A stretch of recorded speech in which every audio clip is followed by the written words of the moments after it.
आज का जो टॉपिक है कंसीट है। कंसीट आप लोगों ने फिगर ऑफ स्पीच में भी पढ़ा होगा, बहुत अच्छे से पढ़ा होगा। चलिए देख लेते हैं। सबसे पहले हम लोग डेफिनेशन देख लेते हैं कंसीट का। क्या है definition? Conceit originally meaning a concept और इमेज।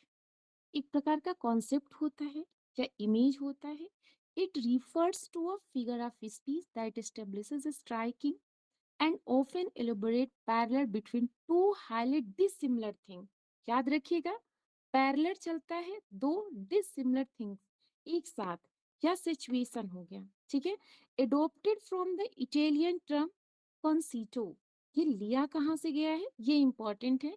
इटालियन टर्म है, कंसीटो से लिया गया है। Conceit was commonly used in English poetry of the 16 and 17 century. 16वीं और 17वीं शताब्दी में इंग्लिश पोएट्री में ये यूज किया जाता रहा है, ठीक है। उससे भी ज्यादा हम आपको बता दें, ये एलिजाबेथन पीरियड में, उसके बाद रेस्टोरेशन में भी आया हुआ था। ओके, देख सकते हैं टाइप ऑफ कंसीट। कंसीट के कितने टाइप होते हैं? देखिए, इसका उद्देश्य क्या होता है, जो असमान चीज है उसके बीच जो गहराई है, जो न्यूली थिंग्स देखने को मिलता है, नवीनता है, उसको दिखाना इनका वो मकसद होता है, इनका उद्देश्य होता है, ठीक है। टाइप ऑफ कंसीट में देखिए पेट्रार्कन सोनेट। पेट्रार्कन सोनेट में क्या है? Commonly found in a love poetry. ये किसमें पाया जाता है? लव पोएट्री में मोस्टली आप इसे देख सकते हैं। बात किसकी की जा रही है? पेट्रार्कन सोनेट की। अब हम कंसीट समझ गए, कंसीट होता क्या है। अब हम उसमें टाइप पढ़ रहे हैं, जिसमें पेट्रार्कन सोनेट पेट्रार्कन कंसीट पढ़ रहे हैं। ये यूज किया जाता है लव पोएट्री में, ओरिजिनली फ्रॉम पेट्रार्कन्स इटालियन पोएट्री। जो पेट्रार्क ने अपने पोएट्री में लिखा है, उनकी कविताओं में ये परिलक्षित होता है, ठीक है। अगर इसके फीचर्स देखते हैं तो क्या है? Novel and effective in Petrarch's original works but became cliche among Elizabethan sonneteers. Cliche जानते हैं, घिसा पिटा। एलिजाबेथन युग के जो कवि थे, इसका इतना ज्यादा उपयोग कर दिया कि ये आते आते क्या बन गया पता है? बहुत ही जनरल बन गया, बहुत ही ज्यादा बोलते हैं ना, बहुत ही इजी बन गया, बहुत ही ज्यादा क्लीच बन गया, घिसा पिटा बन गया, ठीक है ना। जिसे बोल सकते हैं कि एक प्रकार से ये एक रूढ़वादी विचारधारा का रूप ले लिया, ठीक है। आगे देख लेते हैं। Elaborated exaggerated comparisons describing a dis disdainful mistress like a cold cruel and beautiful. मतलब यहाँ पे जो प्रेमिका है उसको कैसे दिखाया गया है? बहुत ज्यादा क्रूएल दिखाया गया है। जो मतलब बहुत ही सुंदर दिखाया है। और कोल्ड यहाँ पे मतलब एक ठंडा दिखाया गया है।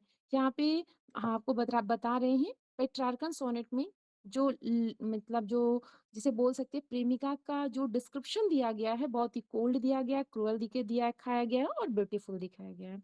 The lovers distress and disappear example में सीन इन एलिजाबेथन सोनेट्स। आप एलिजाबेथन सोनेट्स में इस चीज को देख सकते हैं, ओके। दूसरा जो टाइप आता है मेटाफिजिकल कंसीट। मेटाफिजिकल कंसीट में क्या होता है? A defining feature of metaphysical poetry, especially in works by John Donne. John Donne ने अपने पोएट्री में इसको दिखाया है, beyond of the proper limit. हमने कई बार अपने लेक्चर में आप सबको बताया होगा कि इन्होंने इतना तक मान लिया कि दो पर्सन अगर मतलब जेंडर है, डिफरेंट जेंडर के दो पर्सन है, एक मस्कीटो आता है इनको बाइट करता है, वही मस्कीटो इस लेडीज को बाइट करता है, और ये अगर प्रेग्नेंट होती है तो ये बेबी इनका मान लिया जाता है।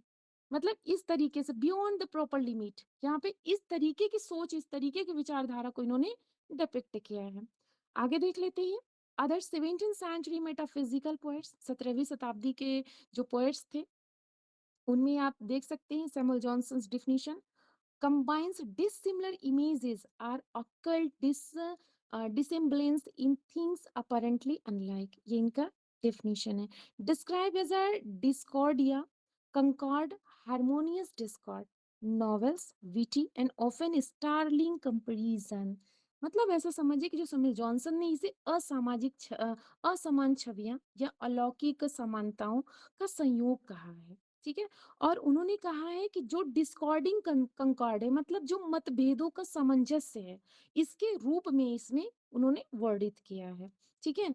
उसमें आप देख सकते हैं जैसे नॉवेल हो गया, witty and often startling comparison के रूप में उन्होंने यहाँ पे दिखाया है।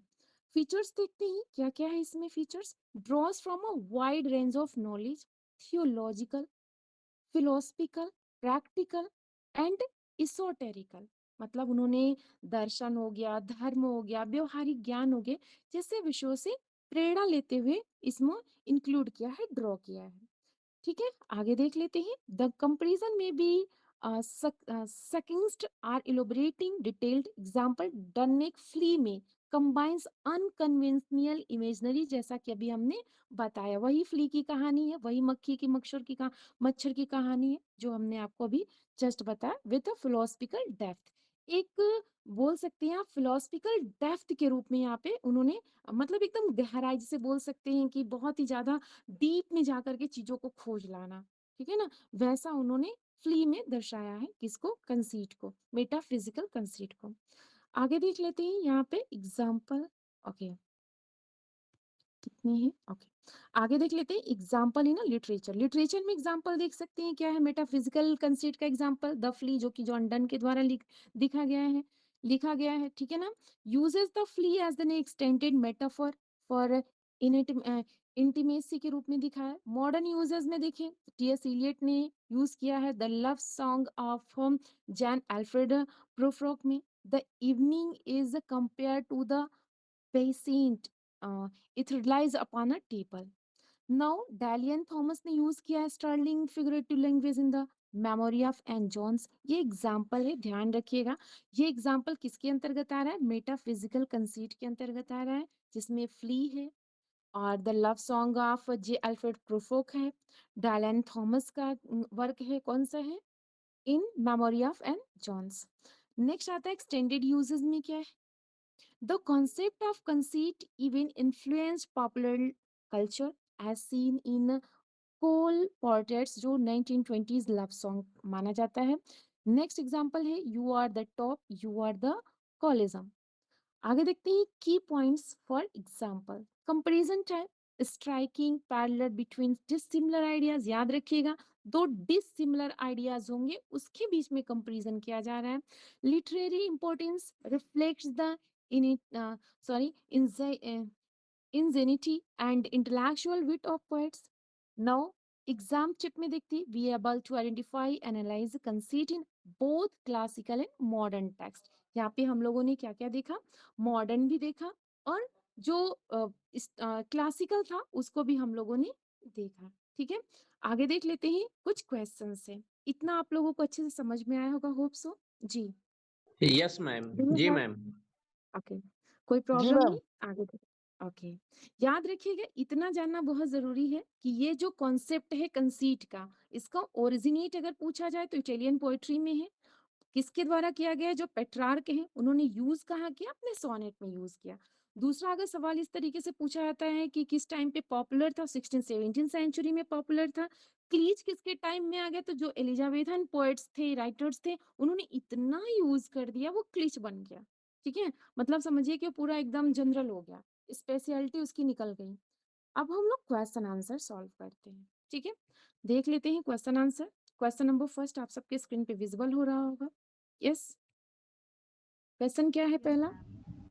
Yes, what is the primary characteristic of a conceit as a figure of speech. Primary characteristic क्या बिट्टू हो जाएगा इसका। Bittu very good, very good. It stabilises a striking parallel between two highly dissimilar things. Option B should be correct. Next question देख लेते हैं। इसका explanation भी आप लोग को यहाँ पे दिया गया है। ठीक है, ज्यादा सोचने की जरूरत नहीं है। आगे देख लेते हैं। Which of the following is a defining feature of a Petrarchan conceit. Petrarchan conceit में क्या मिला था हम लोगों को, ये, yes, okay, it became cliche among Elizabethan sonneteers. Good, option B should be correct. Next देखते हैं। What term did Samuel Johnson use to describe metaphysical conceit? उन्होंने क्या टर्म Dis यूज किया था? Yes, Discordia Concord. good. Discordia concords.